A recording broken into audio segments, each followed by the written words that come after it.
Donner un vecteur normal à D. On sait que D a pour équation 7x moins 3y plus 100 égale 0. Ce qui signifie que A, le nombre qui est devant x, vaut 7 et B, le nombre qui est devant y, vaut moins 3. On sait que pour un vecteur normal, ses coordonnées, c'est AB, donc 7 et moins 3. Pour la question 2, on vous dit en déduire une équation cartésienne de la droite perpendiculaire à D. Donc là, j'ai fait une droite qui est perpendiculaire à D qui passe par G. Je sais que N est un vecteur qui est normal à la droite D. Donc s'il est normal à la droite D, c'est qu'il est orthogonal à la droite D et que du coup, c'est un vecteur directeur à la droite qui nous intéresse, à cette droite D1. Donc je sais que D1 a pour équation AX plus BY plus C égale 0.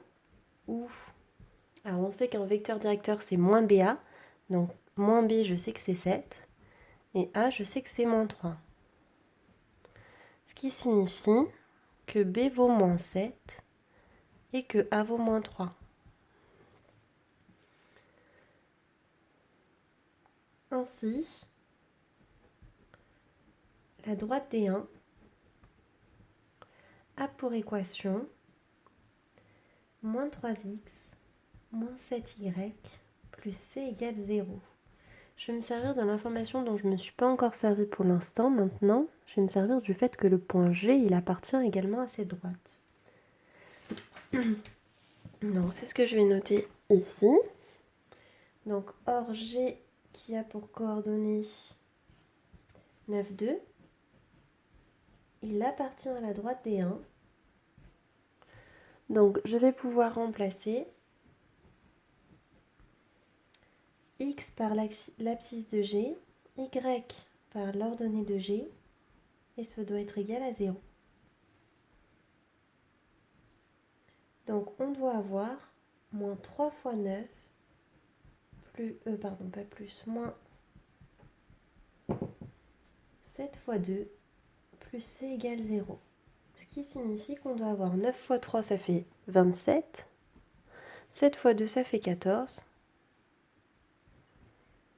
Plus c qui doit être égal à 0. Donc on doit avoir moins 41 plus c égale 0. C'est-à-dire c qui vaut 0 plus 41. Donc c qui vaut 41. Ainsi, l'équation de la droite D1, c'est moins 3x moins 7y plus 41 égale 0.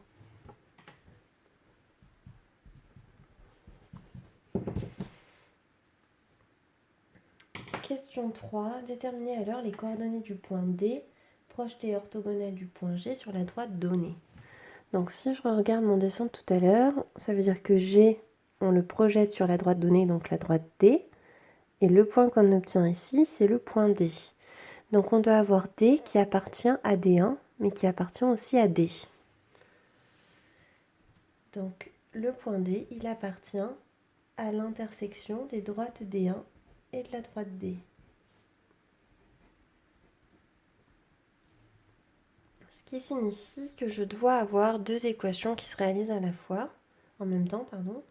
Donc moins 3x moins 7y plus 41 égale 0, ça c'est l'équation D1, mais je dois aussi avoir l'équation D, donc 7x moins 3y plus 1 égale 0. Pour résoudre ce système, il y a plusieurs possibilités. Moi, je vais faire en sorte qu'il y ait autant de x dans chacune des équations. Donc, je vais multiplier la première équation pour qu'il y en ait autant. Si je fais x 7, ça en fera 21. Et là, si je fais x 3, ça en fera 21 aussi. Donc, je vais multiplier toute cette équation par 7. Et je vais multiplier la deuxième par 3. Donc, si je multiplie la première par 7, 7 fois 3, 21. 7 fois 7, 49. 7 fois 41, ça fait 287.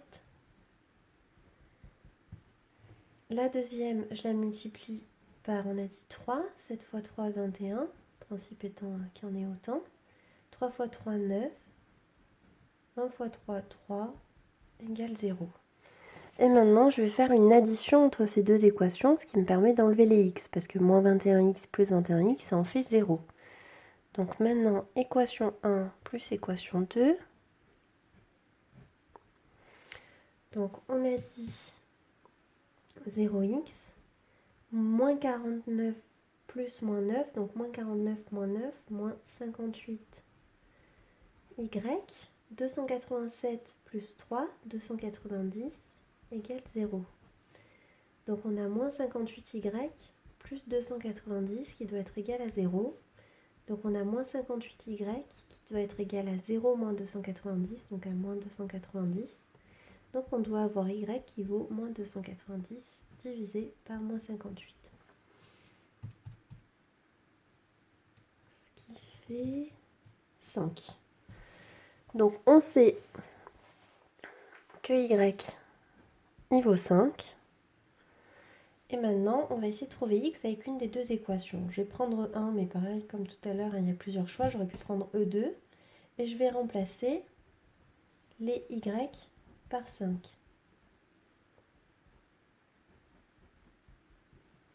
Donc on a moins 3x, moins 35, plus 41, qui doit être égal à 0. 41 moins 35, ça fait 6. Donc on doit avoir moins 3x égale moins 6.